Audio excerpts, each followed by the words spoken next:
hordoftoota weertuu miidiyaa akkam jirtu dhalataan Itoophiyaa Tiraamp fa'i waliin Riippaabilikaanotaaf dorgomaa jiru Mikaa'el Yaadataa eenyu kan jedhu irratti waan odeeffanne isinitti himnaa nu waliin tura. An Margee Tasfaati.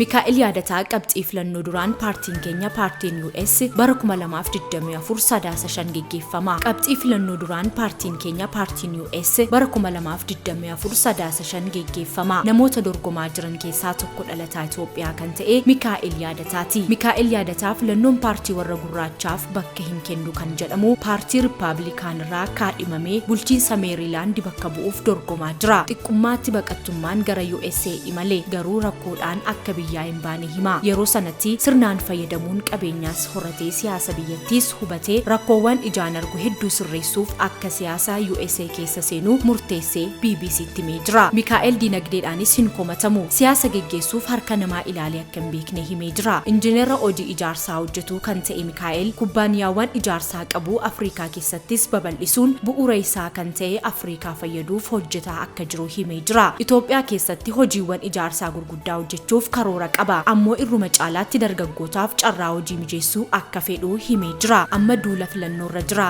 Waa'ee hirmaannaa siyaasaa dinagdee horatee fi jiruu dhuunfaa irratti BBC waliin turtii taasiseera. Ani Meeriilaand bakka bu'uun koongiresii seenuuf dorgomaan jira. Paartii Dimokiraatii keessatti kan naan morkatu waggaa 8tiif bakka kana olaantummaan qabatee nama turedha. Akka carraa ta'ee magaalaa an keessatti dorgomu keessaa lammiileen Itoophiyaa baay'inaan jiraatu. Jiraattotni bulchiinsa kanaa 80% ol warra Dimokiraatota deeggaru. Kanaaf hojii guddaan kaayyoo fi mul'ata paartii Riippaabilikaanii jalatti mirkaneessuuf deemnu hubachiisuu fi amansiisuudha. Kana keessattis abdiidhaan sochii taasisaa jiraachuun BBC Afaan Oromootti himee jira. Itoophiyaa fi Ameerikaa gidduutti hariiroon seera qabeessi kan eegalee bara 1926 haa ta'u malee hanga ammaatti mootummaa biyyattii keessa seenee qaamni bakka nu bu'een jiru. Siyaasa US keessa seenee Afrikaa waliigalaaf nama dubbatu tokkollee hin arganne. Kanaaf jechaan baroota arfan darban keessaa mootummaa paartii warra Riippaabilikaaniin durfamuu deeggaruudhaan ofiis dorgomuu jalqabe. Mootummaan duraan tures akkan as ga'uuf baay'ee na gargaareera jechuun BBC Afaan Oromootti himee jira. Paartiin Dimokiraatii paartii warra gurraachaa jedhamee hubatama. Ati maal yaaddee paartii warra Riippaabilikaan seente jechuun BBC'n gaaffii gaafatee ture. Seenaa Ameerikaa keessatti warra gurraachota bilisa baasan warra paartii Riippaabilikaan qabsaa'an mirga nama Abrahaam Lincoln kan mirga gurraachotaaf falmee bilisa baasee paartii kanarrattidha. Ameerikaa keessatti mirga dhala namaa keessattuu gurraachotaaf falmuun kan beekaman qabsaa'oti akka Maartin Luther King, Frederick Douglass fi kaanis Riippaabilikaanota turan. Dimokiraatotni fudhatama argachuuf jecha seenaa kana dogoggoraan hubachiisan malee mirga dhala namaaf dhugaan kan dhaabbate paartii Riippaabilikaan an kana hubadheen itti seene jechuun dubbatee jira. Imaammati Tiraamp fa'aa hordofan biyyoota Afrikaa biratti guddoo hin deeggeramu. Keessattuu waa'ee godaantotaa irratti Tiraamp baay'ee komatama. Baay'ee tuffatee arrabsaa ture. Ati immoo baqattummaan biyya sana seente amma paartii baqattoota tuffatuu fi arrabsu tumsitee waliin dorgomaa jirta. Kun akkamiin wal faana deema jechuun BBC'n Afaan Oromoo gaafatee jira. Kan inni hubadhee paartii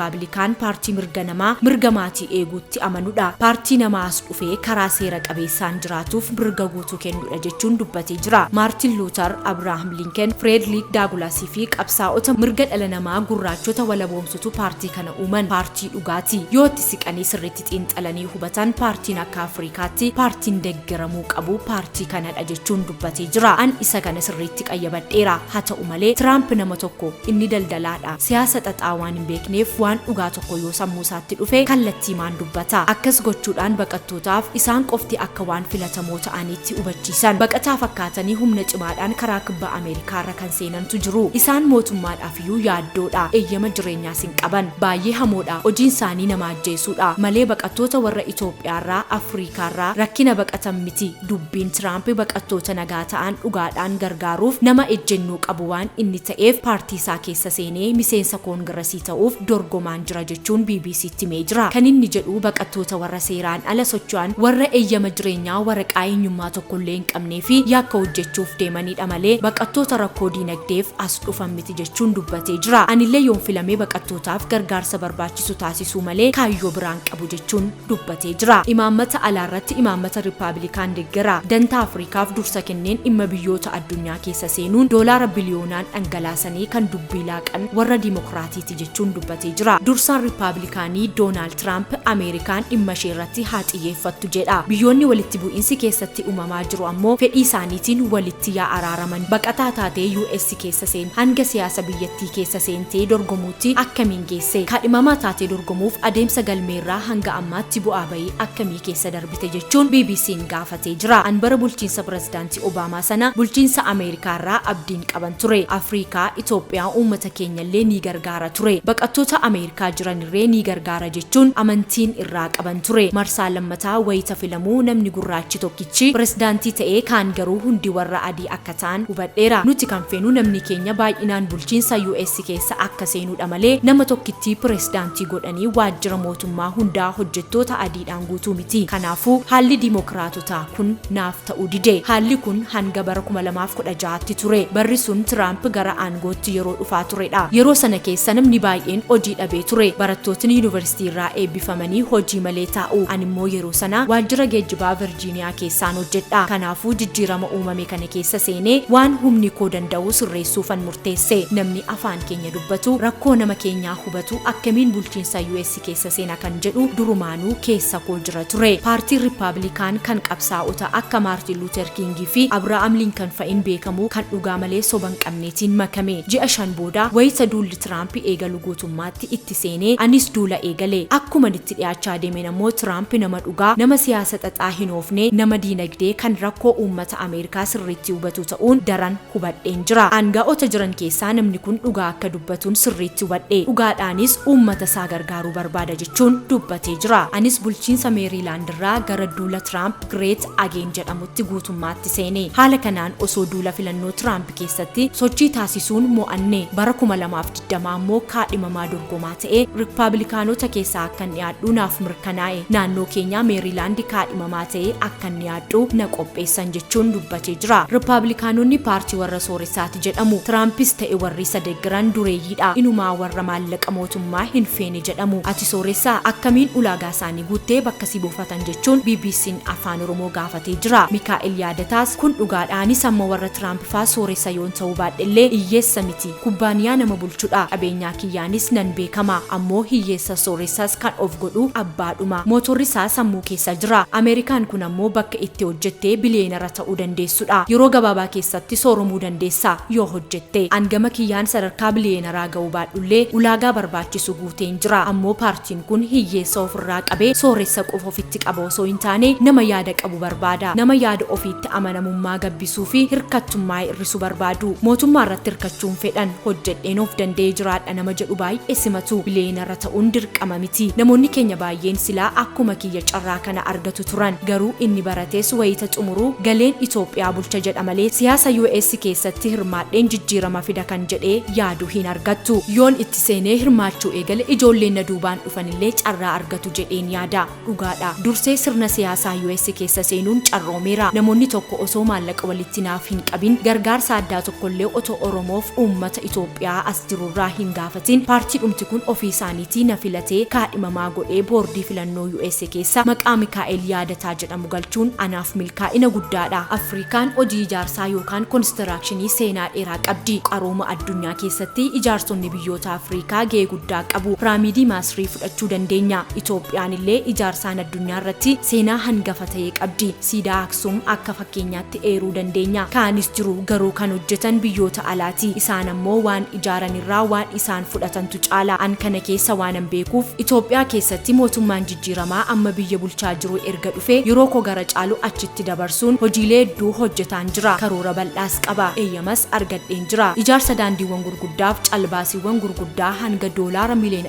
100 ol ta'an dorgomaan jira. Daandiiwwan aspaaltii akka Baalee Roobee, Gindhir, naannoo Amaaraa keessatti immoo Ambalaa, Chaaginii kanneen jedhaman dorgomaan jira. Mikaa'el yaadataa Afrikaa keessatti karoorri ijoo isaa maal akka ta'e BBC afaan Oromootti himee jira. Akkuma duraan jedhee Afrikaa keessaa hojiiwwan ijaarsaa hedduutu jiru. Kanneen hojii kanarratti hirmaatan keessaa 70% kan caalan lammiilee alaati. Uummanni keenya Afrikaa fi Itoophiyaa keessaa hojii dhabee baqata. Lammiileen alaa immoo carraa jirutti fayyadamanii milkaa'aa jiru. Ani Finfinnee keessatti milkaa'ee isa kanan sirreessa. Ani lammii Ameerikaati. Qomoon koo immoo Afrikaa, Itoophiyaa, Oromoodha. waanan ittiin jiraadhu namne garuu waan danda'uun bu'uura koo Afrikaa gargaaruun barbaada keessattuu Itoophiyaa keessatti irra caalaa kan amanamu Chaayinaa fi biyyoota alaa kaanii waan nuti faayidaa wayii barbaacha biyyaa deemne kan itti fakkaatu jiru kun hojii keessatti qormaata guddaadha ani gara Afrikaa kanan dhufe faayidaa barbaacha miti hanga humna koo uummata keenya gargaaruufanidha yoon guutummaatti milkaa'ee ijaarsaawwan gurguddoo keessatti hirmaachuun fedha Afrikaan daandiiwwan ijaaramuu qaban hedduu qabdi kanneen daangaa qaxxaamuran hedduudha fakkeenyaaf piroojeektiin daandii guddichaa biyyoota Afrikaa qaxxaamuru tokko kan qarqara Riippaabilika Afrikaa kibbaa magaalaa Cape Town hanga qarqara kaaba Afrikaa magaalaa Raappaabitiitti fuulla'uu hin hojjetamin jira kan Cape Agulaas irraa gara biyyoota lixa Afrikaatti fuulla'us hin hojjetamne piroojeektiiwwan kanneen keessatti tariyoon dorgomee namoota Afrikaa hedduu hojii nan galcha amantii jedhuun qaba.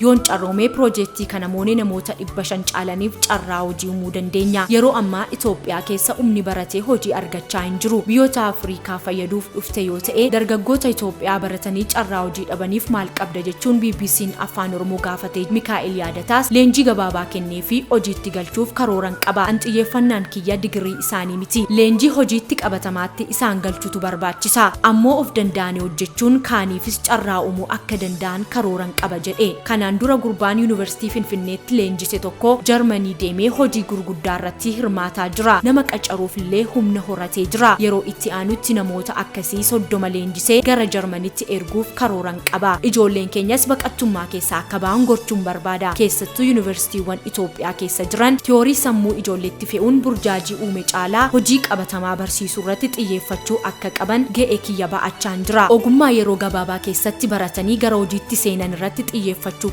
yoo akkas ta'e ijoolleen hojii barbaaddota osoo hin taane hojii uumtoota ta'u yuunivarsiitootaafis yaada kana dhiyeessinaan atumti eegalinaan jedhan haala kanaan Finfinnee keessatti yoo xiqqaate nama 100 barsiisuudhaaf karoora baaseen jira jechuun BBC afaan Oromootti himee jira. kabajamtoota daawwattoota wiirtuu miidiyaa waan nu waliin turtaniif guddaa isin galateeffannaa nagaan nuuf tura.